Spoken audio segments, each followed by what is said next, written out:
দুই দশকের ক্যারিয়ারে বহু সিনেমায় অভিনয় করেছেন ঢালিউডের জনপ্রিয় চিত্রনায়িকা অপু বিশ্বাস। তবে এখন আর তাকে আগের মতো সিনেমার শুটিং সেটে দেখা যায় না, বরং বিভিন্ন পণ্য প্রতিষ্ঠানের ফটোশুট ও প্রচারণায় ব্যস্ত সময় কাটাচ্ছেন এই তারকা। এর মধ্যে সম্প্রতি এক অনুষ্ঠানে ঢালিউড নিয়ে বিস্ফোরক মন্তব্য করে আলোচনায় উঠে এলেন তিনি।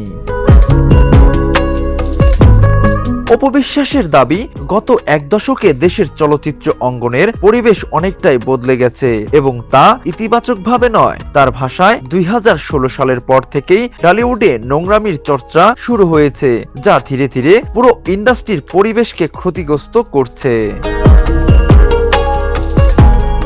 ছোটবেলায় নাচ করতেন অপু বিশ্বাস, এরপর নাটকেও ছোট ছোট চরিত্রে অভিনয় করেছেন। আমজাদ হোসেনের কাল সকালে সিনেমায় অভিনয়ের মধ্য দিয়ে তার ঢালিউড যাত্রা শুরু। অপু বলেন, আমি যখন 2007 থেকে 2008 সালে ইন্ডাস্ট্রিতে এসেছি, তখন আপনারা একটি কর্মমুখর চলচ্চিত্র ইন্ডাস্ট্রি দেখেছেন। সেই সময় থেকে দর্শকের ভালোবাসা তৈরি হয়েছে, তবে তার মতে সময়ের সঙ্গে সেই পরিবেশ আর আগের মতো নেই। অপু বিশ্বাস আরো ক্ষিপ্ত কণ্ঠে বলেন, 2016 সালের পর থেকে ইন্ডাস্ট্রিতে অনেক নোংরামি শুরু হয়েছে। আমার মনে হয় ফিল্ম ইন্ডাস্ট্রি এখন যেন একটা ডাস্টবিনে পরিণত হয়েছে।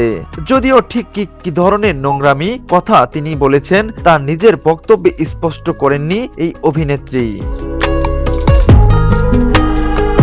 অপু বিশ্বাস মনে করেন, মতভেদ বা পক্ষ বিপক্ষ সব ইন্ডাস্ট্রিতেই থাকে। বলিউড, হলিউড বা টলিউডেও আছে, কিন্তু সেখানে কাজের পরিবেশ নষ্ট হয় না। তার মতে বাংলাদেশের চলচ্চিত্র অঙ্গনে সেই সহযোগিতার সংস্কৃতিটাই এখন সবচেয়ে বেশি অনুপস্থিত।